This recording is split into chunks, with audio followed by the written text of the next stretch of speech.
Yo. What's going on, everybody? Welcome to another episode of the Lion's Den with Seth. Y'all, hopefully everything is good with y'all. If this is your first time tuning in, what we do is we have great conversations about leadership, growth, development with a call to action. And yeah, from the household out into the community. So hit the share button, let people know you're in the building, you're in the place to be. And yeah, let's get it in. What's going on, big dog? How you feel? Oh man, well, I think I'm doing free advertisement for my barber today, man. You know what you talking about? My beard, what they say, my beard is popping or something like that. That's horrible. Out of line. Get out your face. How's everything though, bro? Everything is good, man. Summer's coming in. You know, that's a busy season for us and Parks and Recreation. Summer camp about to start and all that, man. Yeah. But I think it's going to be a good year. You know what? Let's scratch that think part. I know that it's going to be a good year. Good stuff. You know what I mean? How about you, bro? Man, slow motion, man. Taking these classes, man, it's pretty intense, man, on this journey to being a therapist, bro. And so learning some things. I mean, it's one thing to kind of go through the being a client, right, and having a therapist, but it's another thing to understand the methods behind it, man. So I'm looking forward to that, but it's it's some work. It is definitely some work. So just excited. Let me ask you something real quick before we get into this show. Yeah. What gravitated you to want to become a therapist? Well, it's easy, man. I believe in it.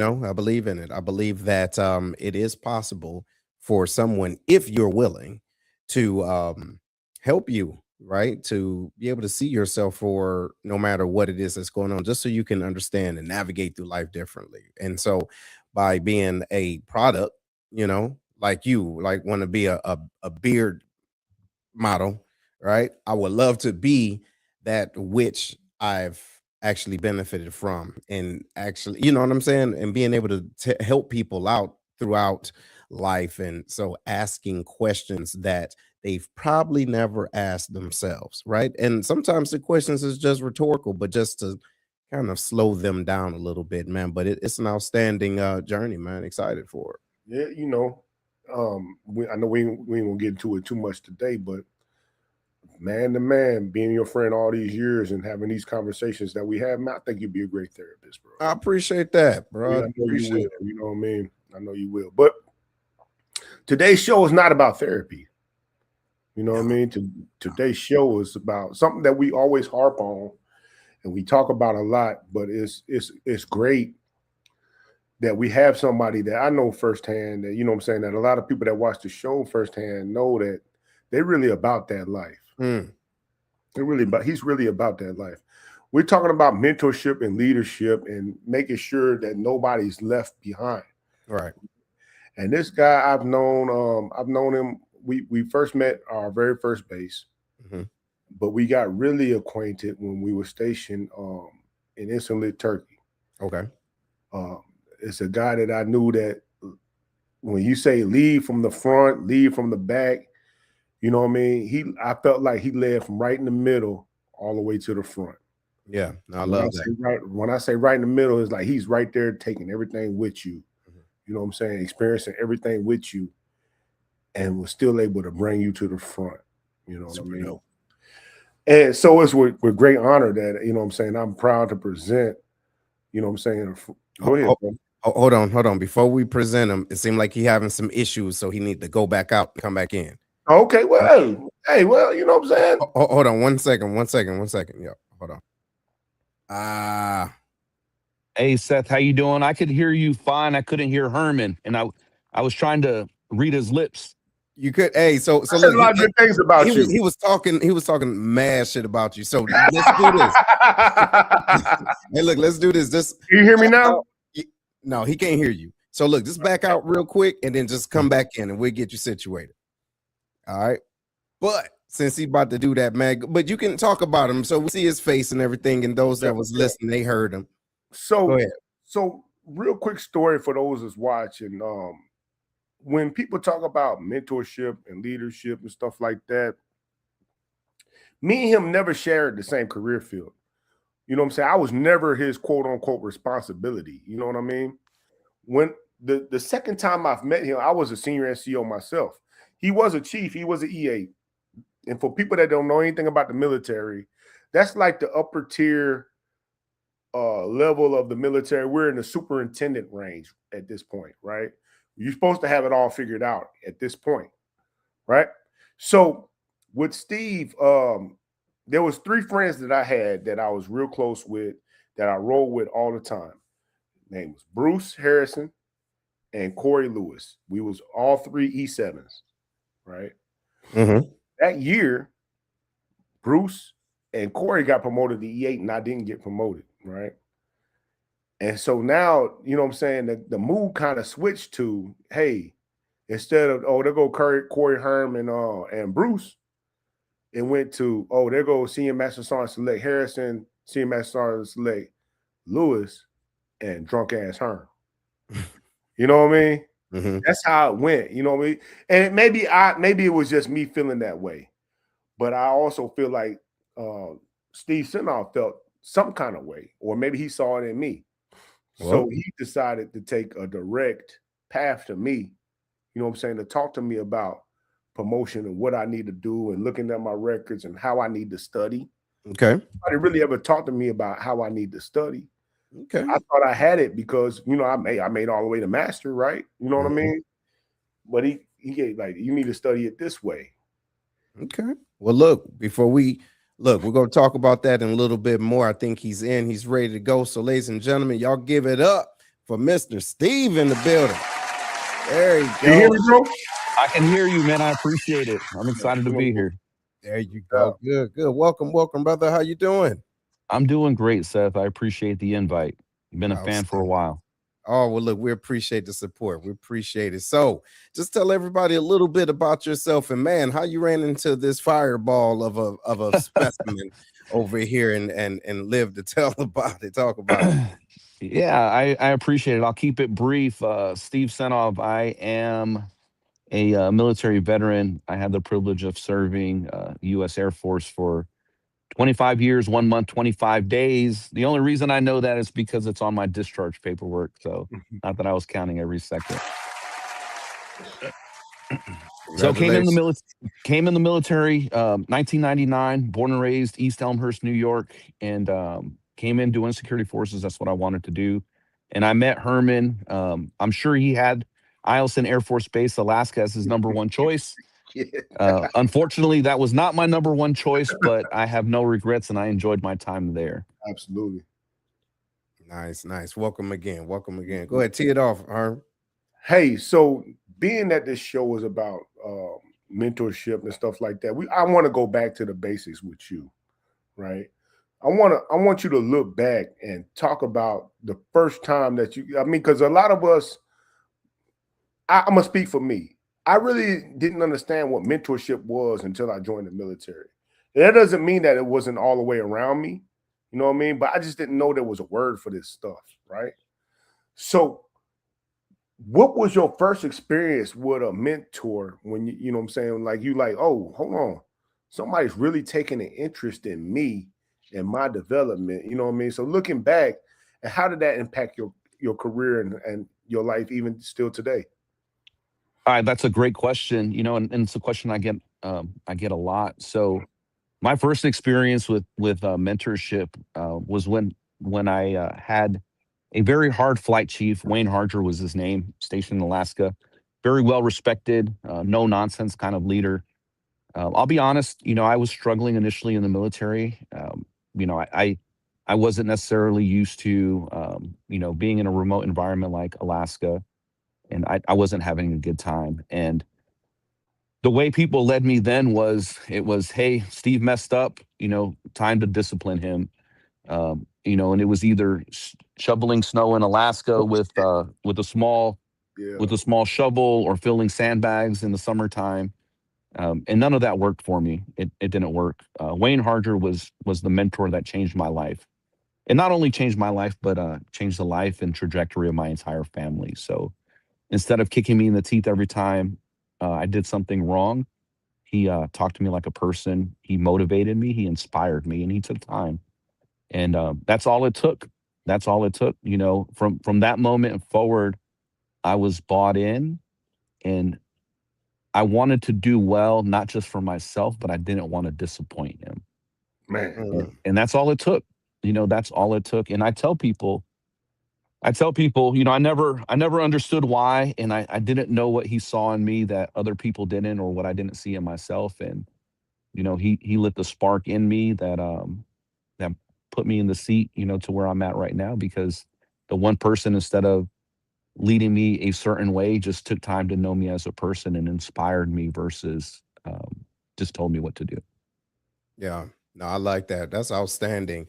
There's a few mentors that has been in my life from then and even still today, right? And it's the most effective.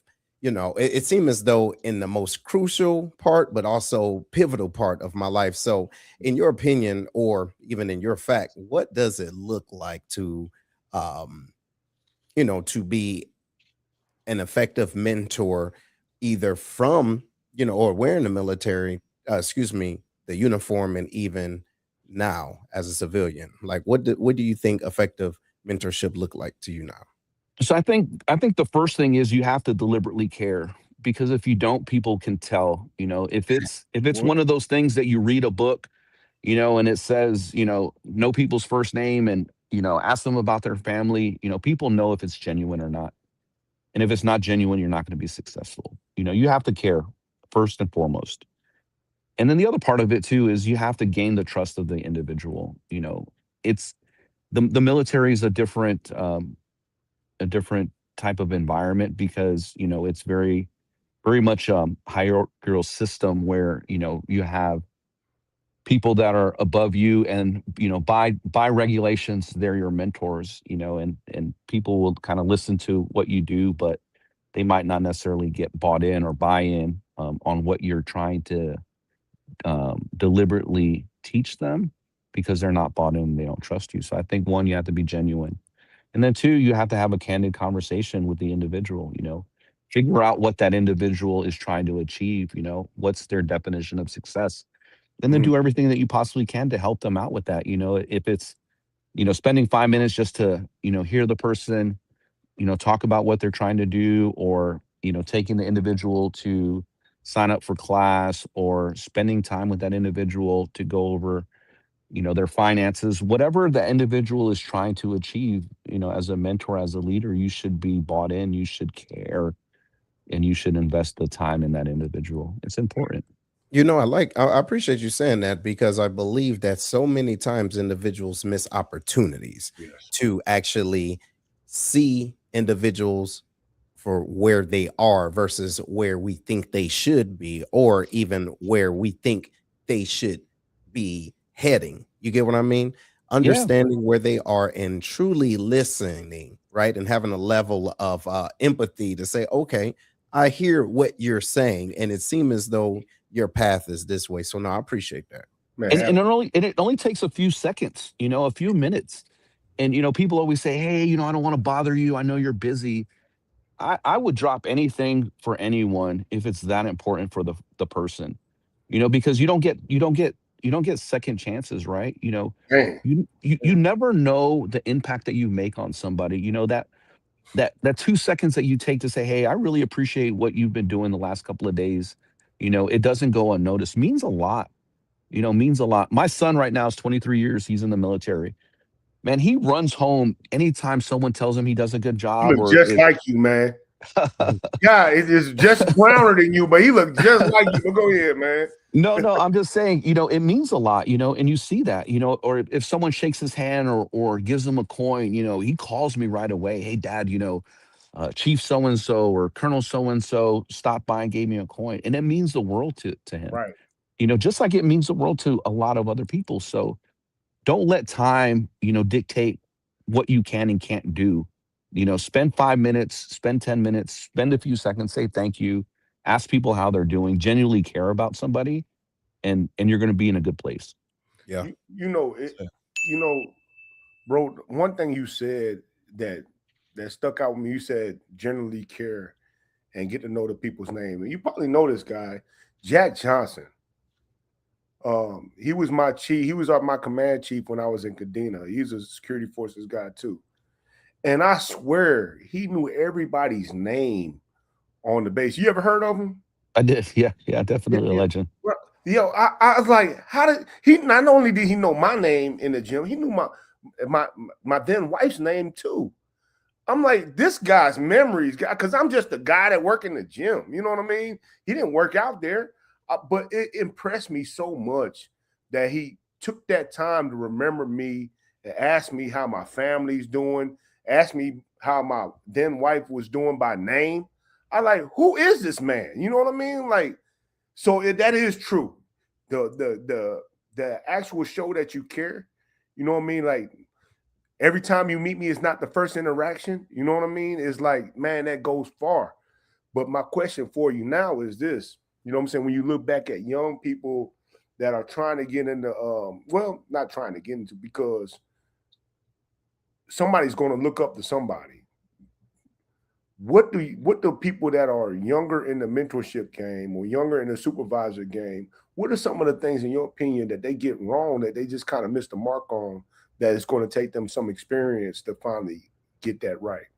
I think for folks, younger folks, sometimes, they think that they can do it tomorrow, or they can put it off till next week. Something that a mentor of mine told me, they're like, "Hey, Steve, you're not going to have more time than you have today." Meaning, if you're 18, 19, 20, 21, you have all the free time in the world right now for the most part, but as you get older, and if you're in the military or if you're in the civilian world, as you progress within the organization that you're in, you're going to have more responsibility, and you're not going to have as much time. And, if you start a family, or if you're in a relationship with somebody, or you start having children, your time is not necessarily your time anymore. It's your time shared with other people in your family. So take advantage of the opportunities today, because tomorrow, one, is not guaranteed. And then two, you're not going to have more time tomorrow. So don't put it off. Start planning it out. And when I tell folks, figure out where you're trying to go, the general vicinity of where you're trying to go, and then line up what you need to do. And some days you're going to make great strides, and some days you're going to take a lot of leaps forward. Other days, just getting out of the bed is a success, but inch towards that goal, keep that in the forefront of your mind, whatever that is.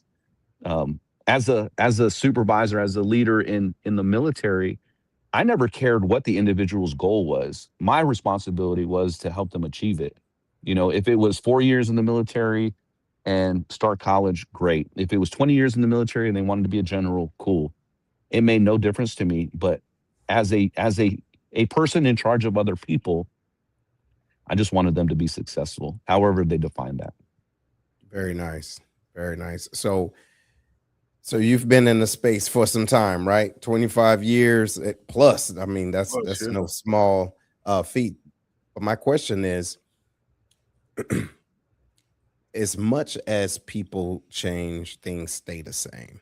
So from your perspective, what do you think is probably different, or, as far as new in this generation, as far as mentorship that you've seen, right? Have you seen any shifts in the way that individuals lead or mentor others?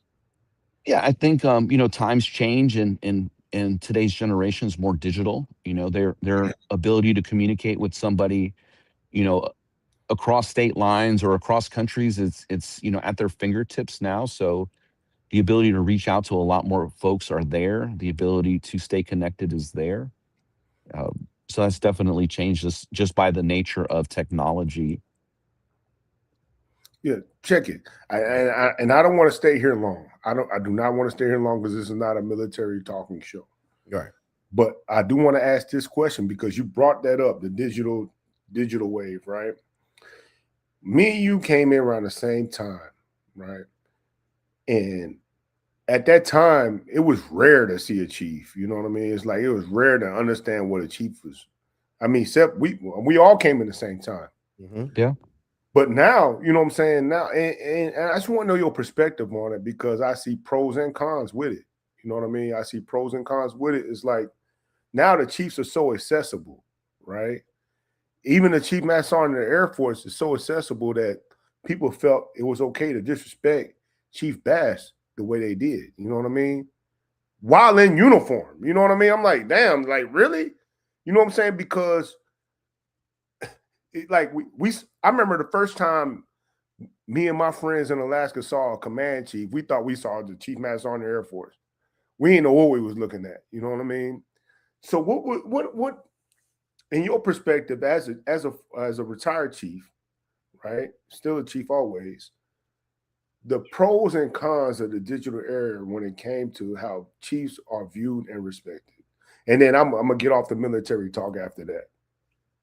So I think the pro part of it is, you know, the ability to reach out and connect, and the ability to let the force know specifically what the priorities are, and where the Air Force or where the service is going, the direction that they're going. I think that that's beneficial. So everyone can kind of understand what the intent is, and where they're going. I think one of the negative things about the digital age is, I think, just having those candid conversations in person, you know, having the ability to communicate in person with folks, I think sometimes is a lost art, because people can hide behind technology, or, you know, to your earlier point, you know, people can say things that they necessarily wouldn't say to somebody in their face, because they're comfortable being behind screen. So, you know, one of the things that you see is, you know, a lot of negative behavior from folks that feel courageous because, you know, they could have a different handle and not have their actual picture, and, you know, they can kind of say whatever they want to say. So, Yeah. you know, I think that that's one of the challenges that people are facing today. Yeah, I could see that. And it's unfortunate that people use that. I mean, they don't know how to be authentic, which is cool, right? Because there's different types of people all over. But so my question here, staying in that same lane of getting out of that and transitioning, right? Transitioning is a normal process. For those of you that were in the military, thank you, right, for serving. Even the ones that currently are, we appreciate it. But as we're talking about the next chapter, and specifically for you, Steve, when you look back at, you know, your transition from the military to civilian life, what's one of the biggest leadership challenges that you had to face personally? So my last duty assignment was at the Pentagon, and I think that that actually helped me a lot. So Okay. my last couple of assignments in the military, I was a command chief. So for our non-military folks, it's like your most senior enlisted person, you know, within the respective agency. And I had the privilege of doing that 4 times. So when you do that, you're accustomed to certain things. You know, you have an executive assistant, and, you know, people are helping you out, and everyone, you know, wants to you know, put their best foot forward. But when you go to the Pentagon, it makes no difference if you're a command chief or not. You know, there's a lot of senior folks there, so you have to get used to doing things by yourself, which I really appreciated. You know, the ability to, you know, if I wanted to plan something, I had no one else to help me with it. I had to do it myself, and I think that that helped me out when I transitioned from the military into the civilian sector, because when I got hired in the civilian sector, no one cared about, you know, what title or position I had in the military. They wanted to know what I can do now. Um, Hey, and I thought that was great. And from what I've seen from some of my former colleagues and former peers was, you know, some folks have a hard time because, you know, when you retire from the military and you're in the civilian sector, you know, people will thank you for your service, but it's time to handle business now, and time for you to produce. yeah, No, because you get your ass up out of there quick too. You no, know what I no, mean? If you're not. yeah, no, you're right, and I'm glad you said that too, because so much, or so many times, individuals that transition out, they feel as though that their rank is transferable. You get what I'm saying, into the civilian life. Know that the, your your mannerisms are right. The things that you learned can be, but if you're going from the military into civilian, and I mean full civilian, like nothing you know, nothing government connected, you still need those attributes to stay employable, right? Those Yeah, employability skills. absolutely. Yeah, no, I appreciate that. And it's crazy. No matter how long a person stay in the military, sometimes that facade, it just, I don't know. I Bro, don't I know. But mean, hey, but life will show you. Huh? you gotta think about it, man. I mean, that's the reason why the suicide rate for veterans is high. Yeah, one of them. You're right. Because You're right. I remember my stepdad told me, because he's a retired sergeant major. He said 1 minute, you know what I'm saying, everybody's looking at you with respect and reverence. Next minute, you just another shithead on the street. You know what I'm saying? That's true. You know what I'm saying? So it's like, God dang, you know what I mean? And I think that's why it's important to find an identity while you're in the military. Find an identity outside your uniform. Correct. So that way, when you transition, you still know who you are to the core. Yeah. I mean, And I think to that point, Herm, it's be genuine, right? You know, like I never looked at it as like, okay, I'm a chief or I'm a command chief or I'm a group chief. I'm the same person I was before, you know, and yes, just because I have more stripes than some other folks doesn't mean that I'm better than them. You know, I had the opportunity to work at a different level. But if you stay genuine to who you are, I think it's a little easier. You know, I never believed any of the hype at all. You know, I'm the same person I was before. I just learned a lot of lessons, you know, a lot of lessons in the military. So it Hey, was a little easier. Herm, look, before you ask, I do want to kind of tap in with that. And Steve, I'm glad that you said that because you're the same person to the core, but you do have to change. Sure. Okay. You do Sure. have to change. And I think that's important. But if you don't mind answering this question, how did you change? You understand? Because there's some Yeah. individuals that say, oh man, that's just Steve from the block or whatever. Yeah. Yeah, that's Steve from the block. However, he applied those lessons learned. You there's a get lot what I'm more saying? So confidence in that yes, Steve on the block. Yeah, go ahead. you get what I mean? And so therefore Yeah. you do have to change. And Yeah. now the question is, it's kind of a part two. So hear me out. How did you change, but how did you I love adjust? I You love get what it. I mean? At the same time, because I'm sure those individuals that saw Steve from the block also saw Command Chief Steve. You get what I Sure. mean? No, absolutely. That's a great question. So, and apologies, my dogs, they chase everything around here, so they're good guard dog. Mhm. But so I did a lot of self-reflection and I continue to do a lot of self-reflection, you know. So every time I assumed a different position or a different assignment, I always told myself, you know, because I think we're the best judges of ourselves. And I said, okay, you know, what do I really, really need to work on? What am I not comfortable with? Okay, it's now is the time to do that because you're not going to have more time than you did before. So let me focus on this. You know, I hated public speaking for the longest. And I told myself, I'm like, man, if I'm going to be a senior NCO, I got to get over this. So I started volunteering for stuff that would put me in those kind of environments, you know, or man, I really need to finish my bachelor's degree. I really need to finish my master's degree, you know. So I saw what other people, you know, other people that I looked up to were doing. Mhm. I listened to a lot of the mentors that I had, and I just kept on, you know, trying to make myself better. And you know, to my son who's serving in Aviano right now, you know, Mm. he was probably my best motivator, you know, because I knew the type of dad that I wanted to be. And I didn't want my son to ever come back to me and look and say, hey, dad, you never did college or you never did this. You know, if I'm going to preach something, then I need to be fully bought in and I need to mean what I say. And I can't just, you know, talk out of one side of my mouth and hold him to a different standard that I don't have for myself, you know. Right. Real talk. I appreciate that. No doubt, man. So still sticking to what transition into the civilian life after 25 plus years in the military, right? What surprised you most about working in the civilian side of the house? So the civilian side from the military is a little bit different. You know, one of the things that I really, really enjoyed about the military was, you know, we all come from a lot of different backgrounds and a lot of different Mhm. experiences. But at the end of the day, you know, we had the same name tape on and it said US Air Force.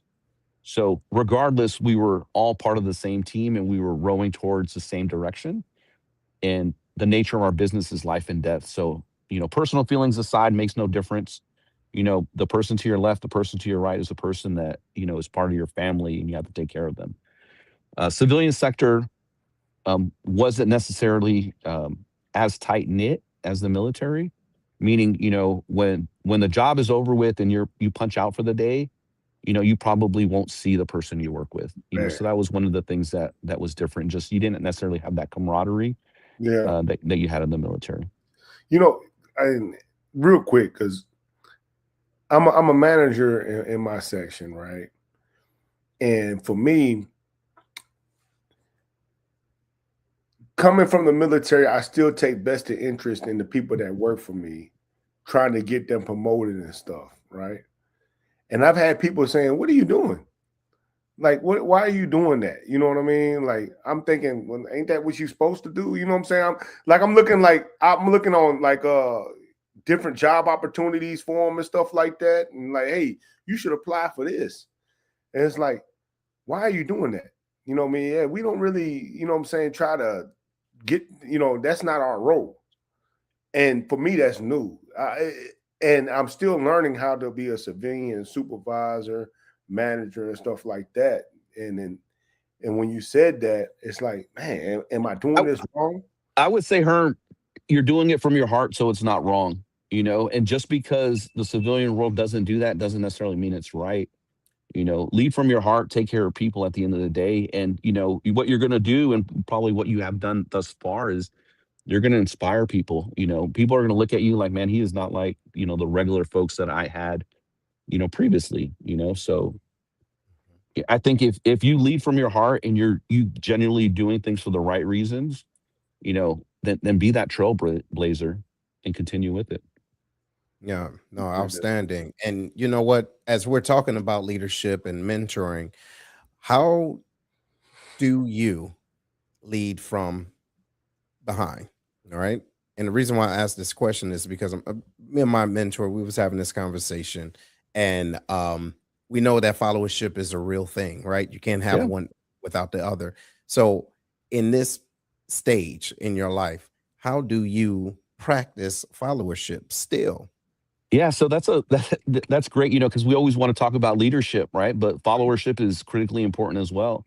And Right. you're not always going to be in a traditional leadership position. Like I said, or not like I said, when I retired from the military, as I mentioned, I was a command chief, and I worked for the assistant secretary for the Air Force for Manpower and Reserve Affairs. So a very senior person that I worked for, um,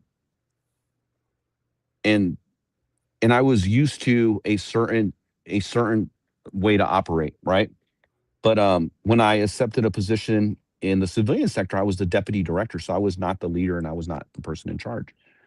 And I was fine with that because I had been in other positions where I had not been in charge, right? So what I expect when I was in a leadership position was, I expect people to be good followers, and I can't, preach one thing and not do the same thing. So, Mm. I I provide perspectives and I give sound advice, or what I believe to be sound advice to folks. And people in leadership positions over me, they can take it or they can't take it. I just ask for the opportunity to provide a perspective, in my opinion, and I'm fine with whatever direction that they're going in, right? Civilian or military sector, it doesn't make a difference, right? You're always going to have a boss and someone in charge of you, right? So be the follower that you would want to have if you were in that leadership position. Mm, Check it, man. yeah. What No, you no, that got? makes sense. Steve, we always talk about the good and the positive, right? But as we travel, this journey of life, sometimes we're going to get some unwarranted or, frankly, just bad advice. What is the worst piece of leadership advice that you ever received, and how did you handle that? We never think about that. Yeah, no, that is a question that I haven't really heard before. So I'll say this, I was deployed, in a pretty hostile area, and I had some concerns. And I had some concerns just because it's kind of a new mission that the Air Force was doing, and I had the privilege of supervising a lot of young folks. And just based off the environment that we were in, I had some concerns about some of the stuff that we were seeing. Um, and I had some concerns about, how folks were going to react when went back home to their families just based off of what they saw in the combat zone. And I brought it up to some folks, in a leadership position. They were like, "Hey, Steve, I hear your concerns. I get it, but this is a mission and we have to do it." And I understood that, it was a mission that we had to do. Um, but I wasn't okay with just like, okay, when the mission's over with, it's over with. And however those folks deal with it when they get back is on them, So I took it a step forward and I kept raising my concerns. So I guess the bad leadership advice was like, hey, it's not your problem to deal with, just execute the mission. But I just couldn't deal with that because although it didn't affect me the way it affects some other folks, there's going to be a time where you will remember things and it will affect you. And I was just fortunate and happy to know that those individuals got the help that they needed. I mean, it wasn't right away, but it was one of those things that, it took some time. And, it was just one of those things that was really important that you had to just keep, pushing forward to. No, I appreciate that. That's a very good answer. And along that, can you, in a way, all right, without explaining much, but can you communicate your boundaries when it comes down to leadership and even followership? Because we all have limits. You understand? We all have certain limits, but when you are, no kidding, taking care of individuals, right, and even in this position as a civilian, there may be some things that's not right with you. And I give you an example. When I got out the military, I was very, very privileged of being an HR director for a municipality. And there were some things going on around this certain time, all right, during COVID, where, man, it just didn't sit well with me. And I mean, being able to, it was a new policy, right? So you have policies, procedures, but then you also have personalities and just people. But it was something that really wasn't sitting right with me. And I had to push back. Do you know what you will push back on? You're right, to the point where you just won't compromise. And what does that look like? Yeah. So for me, as long as it's not, illegal, immoral, or unethical, as I mentioned, allow me the opportunity to provide a perspective. And as long as it's not one of those three things, then okay, like, we'll move out in that direction, But if it's one of those three things, then, it's my responsibility to sound the alarm, to flag it, and to let the right folks know about it. And I've been fortunate enough to never be in a position where my concerns weren't listened to. But if they weren't listened to and I was in a situation, then one of the things that I deliberately planned when I was in the military was, to always have the opportunity to, if you're not happy with a position or a job, do something different. So, I was always willing to hang it up if I had to hang it up if, my morals were compromised. There we go. I mean, this would be a good question for actually both of y'all, because I only know what I know, right? I'm a military guy, 21 years, proud of my service, and now I work for a municipality. I work for the city. And a lot of times when I talk about mentoring and mentorship, a lot of times people don't know what I'm talking about. You know what I mean? Like, is that a thing, really? Being that both of y'all have worked in HR, is that a thing, really, for civilians? Like mentorship and mentoring, you know what I mean? Is that really a thing? You know what I mean? And what do y'all think about mentorship when it comes to mentoring civilians? Go ahead, you go first, Steve. Oh man, Seth, I was gonna say, hey, you're the host. I'll let you take. I'll let you go first. No, you can guess. Go ahead. So Herm, that's a great question. And I think not every agency or not every department is the same. I don't think mentorship is as deliberate or as common from what I've seen, but what I have noticed is, and I've been with the agency that I'm with right now almost 2 years, and And I lead probably the same that I did in the military. And a lot of the folks weren't used to it, like what you said earlier about your experience. When you were providing mentorship and people were kind of looking at you like, like why? Or like, what's this about? What's the catch? I think that if you invest time in people, people are going to be appreciative of that. And more people are going to crave and want that, right? Because regardless of what job you do, I think people wake up and want to be successful, right? No one wakes up and says, "Hey, I want to be the worst at this job," right? Like people want to do well. And sometimes all they need is that little nudge. All they need is for Herm to come back into them and say, "Hey, man, you did a really great job. Man, what are you trying to do in the next 2 years? Have you thought about being an assistant manager? Have you thought about being a HR director? Have you thought about opening up people's eyes to something that they might not see in themselves and just light that spark?" And it costs you nothing and it takes a few minutes. So I think the more and more people see it and hear it, people are going to emulate it because it's goodness. Yeah.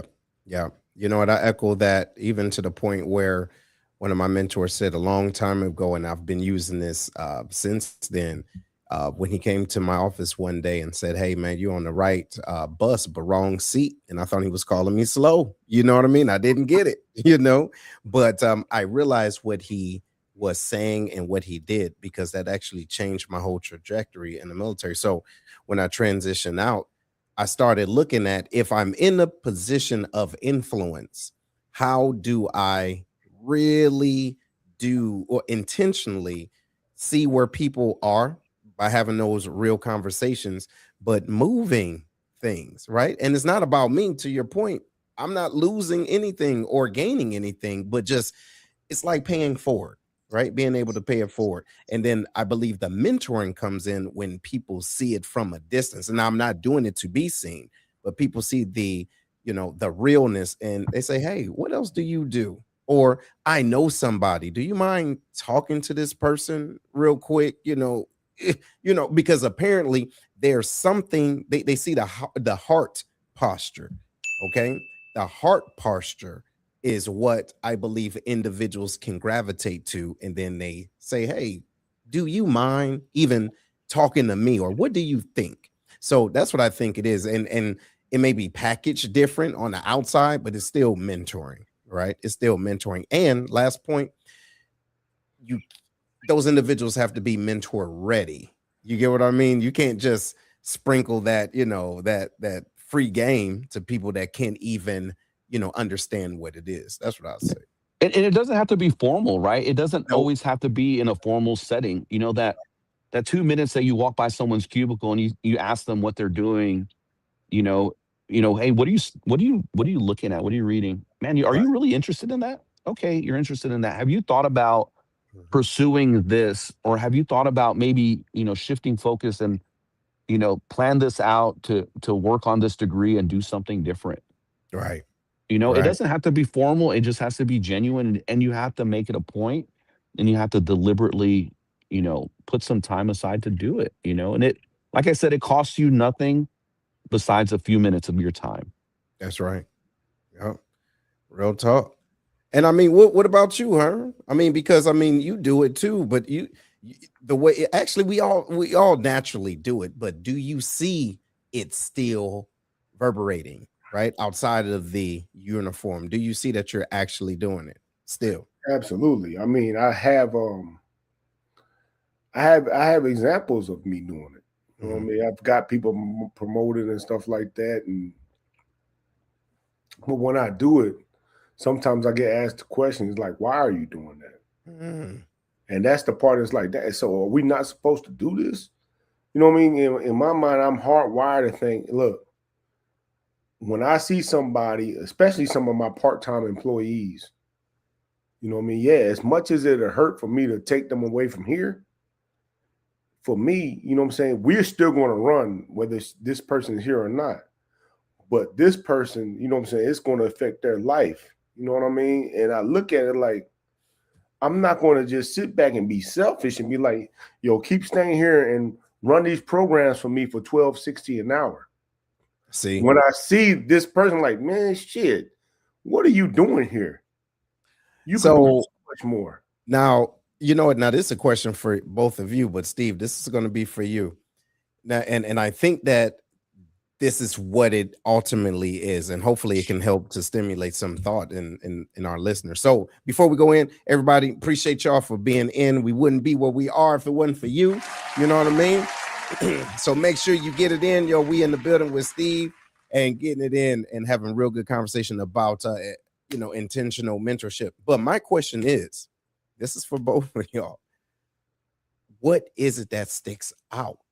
Not about you, but about them. What I mean is, for me, I see a piece of my old self, right, in other individuals. I'm like, uh-oh, look at that little hot head, or I see it. Hold on, come here. Look, I got something for you. And if you don't want it, it's cool. But I remember when someone said, hey, look, check this out. So, Steve, for you, what is it that you see in individuals? And I don't know, maybe if I'm articulating this well, but there's a little something in people that helps you to gravitate to them. Because the reason why I say that is, maybe it's just me. Not everybody got it. You get what I mean? Nobody has that it factor, right? So for you, Steve, what is it that you see in individuals that you say, you know what, I need to talk to this dude? What was it in her? Hold on. You want me to go first, Steve, or you got it? No. It's all you. It's all you. Go ahead. Check it. Let me go first real quick on this one. Horrible host. Go ahead. Because I know what Steve is going to say is a little bit more impactful. But check it. Here's what I'm about to say. For me, go ahead. What's going on, sir? Mm-hmm. For me, when I see somebody outperforming their duty title, right? You know what I'm saying? It's like and they show passion for what they're doing. You know what I mean? Like you showing a passion for what you're doing, and you outperforming the rate that we're paying you. For me, especially because the first thing I'm gonna look for is, where can I put this person in the city? Because I work for the city. Where can I put this person in the city that's going to benefit the city and this person? But I don't stop there. I'm gonna look other words too. You know what I mean? Like you really got a passion for this. You should do this. You know what I mean? But what you said, Seth, before is like, not everybody is ready for that, right? I'm gonna go back to another mentor of mine, Ricky Woods, told me, because at the time, and I was an E6, I was a brand new E6, and at the time, I felt like I always wanted to save everybody. At least he really felt like that, and I always led with, man, he's a good guy, he's a good girl, you know what I mean, good gal, you know what I'm saying. And Ricky would tell me, hey man, what you got to realize is the Air Force is filled of good guys and good girls that just ain't going to make it. You know what I'm saying? Despite your best wishes and all that stuff, they just not going to get this part that it takes to succeed, right? So when I run into somebody that has all the parts and they just might be scared to take it to another level, or they don't know what it takes to go to another level because all they know is what's in front of them, then I feel like you, as a person that's a mentor, you know what I'm saying, that's mentored people, that's led people, it's up to you to like, look, I could change the trajectory of this person's life if I give them this kind of advice. Or should I keep them here so I can selfishly, should I keep them here because it's going to benefit my little operation that we got going, knowing that I can bring somebody else in and do the same exact thing. Okay. All right, Steve.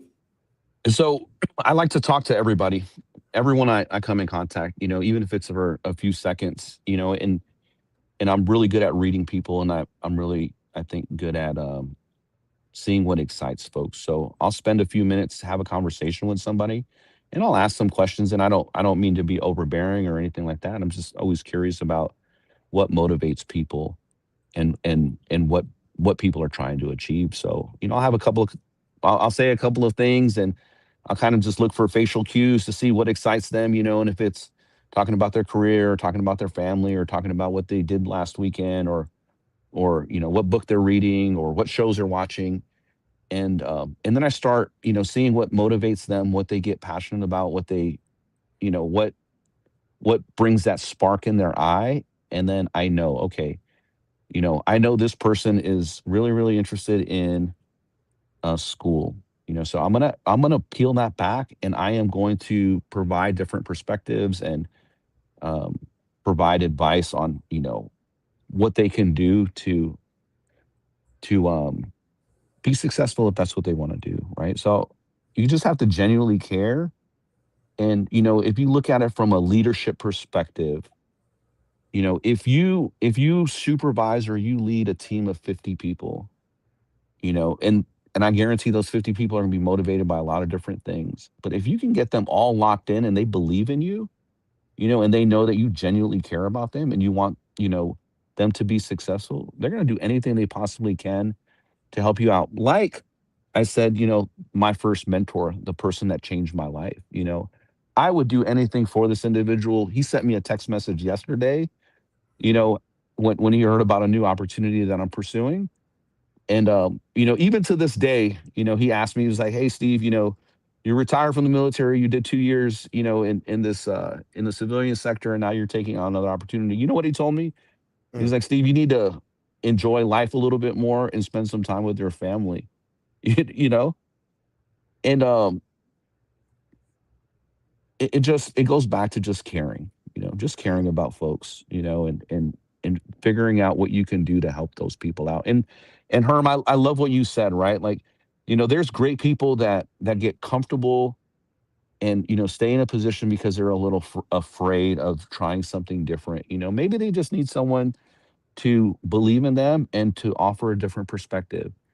And maybe they're happy where they're at, and that's their definition of success. Then good on them, good on them, because just because we have our own definition, we can't force that on anyone else. And and I'll base my conversations off the feedback that I'm getting. If Herm, if you say you're interested in school and all I do is talk to you about school, and you're just like, "Man, I've had enough, Steve. I got it. I don't need any more advice." Then okay, then I'll ask and say, "Hey, if I'm being too intrusive, or you don't want to talk about that subject anymore, then I'm fine with that, but at least I tried, and at least they know that I care, Yeah. at the end of the day." Very nice. That was going to be my last question as far as what would you tell a person, as far as if they were interested in being or giving real impact, right, to a person. But that's it. You said it, man. So I appreciate you, and also appreciate all the leaders that's listening right now, no matter where you are in whatever capacity you are leading. And still appreciate you for tuning in and listening to this outstanding stuff. Go ahead, Big Herm. What you got, bro? I got one last question, if that's all right, Seth. Oh, you got it. Now, I consider you a great leader and mentor, right? And I understand that you've had a lot of great mentors and leaders on your journey, accumulating all that information that you got right now. What would you tell 19-year-old Steve Cenov today? You know what I'm saying? When you're trying to mentor yourself back when you're 19, based off of all the information you got now, what is the most important piece of advice you would give him? I would say, you're not always going to be successful, and you're never done learning. um, and when I say that, it's, sometimes, you fall down and you don't want to get back up because it was uncomfortable and you fell on your face. But never stop trying, never stop giving up. What I tell my son to this day is, makes no difference if he does 20 years. It makes no difference if he's a chief, like me and his mom. You know, I will be happy for my son, and I'd be happy for anyone as long as I know that they gave it their all and they didn't give up. And I'd be lying if I said that it was easy. And I fail all the time, and I've made a lot of mistakes. Um, but I kept getting up. And I've had a lot of great folks to pick me up, dust me off, give me that hard feedback, that deliberate feedback on, hey, this is what you messed up on, this is how you improve, and just keep working towards that goal, whatever it is in life. Never give up. Outstanding. Outstanding. Outstanding. Well, look, there it is, ladies and gentlemen. My goodness, this is outstanding. I do appreciate you for being on. Hey, Big Herm, what you got, man, for your final word? Hey, brother. Hey, first and foremost, I want to appreciate you taking it. I know because you're in the middle of moving and all that stuff. I want to appreciate the time you took out and sat down and talked with us. This was a long time coming, and I feel like that the information you gave to people is valuable. And for the people that are watching, you know what I'm saying, what I would love for you to get out of this show is that one thing that was said is be your authentic self. But understand something. If your authentic self is an asshole 24/7, learn to adjust your authentic self into somebody that, you know what I'm saying, that people can relate to. When we talk about mentorship and stuff like that, is that one thing you got to understand is your way is not always the best way. You know what I'm saying? You got to be flexible and understand the people that you were in charge of leading. You know what I'm saying? And meet them where they are sometimes. That's not to say that your way is the wrong way, but it just might be the wrong way to reach them. You got to be flexible. You know what I'm saying? That, to me, for me, that is the key to a good mentor, a good leader, is that they understand what motivates Johnny may not be the same thing that motivates Timmy, and it may not be the same thing that motivates Susan, but you have everything in your toolbox to motivate them all. You know what I'm saying? So much love to everybody. There we go. Right on, right on. Well, look, again, Steve, we want to thank you for being in the Lions Den, brother. And thank you for always supporting for over these years. We appreciate you. And congratulations. Hey, I appreciate being on the show. Definitely a topic that I'm passionate about. So, you know, if one person got something, some nuggets, you know, what I always tell people is you never know the impact that you're going to make on someone. You know, that 5 seconds that you stop to say, hey, how are you doing? You know, look them in the eye and let them know that you care. I mean, that's what it's about at the end of the day. You know, take care of people, be the best version of yourself, you know, and keep grinding, you know, because tomorrow's never guaranteed. So just try your best, be a good person. Yeah, that's it. And go Spurs. But go ahead. Go Spurs. hey, go Knicks, Herman. And I see you got that orange on, man. So I got to send you those kicks. Yeah. Knicks in 5. Knicks in 5. Knicks in 5. Hey, well, look, everybody, look, y'all take care of yourself and take care of each other. We'll see y'all soon on the flip flop. Right on. Stay on, Steve. Stay on. Don't go nowhere yet.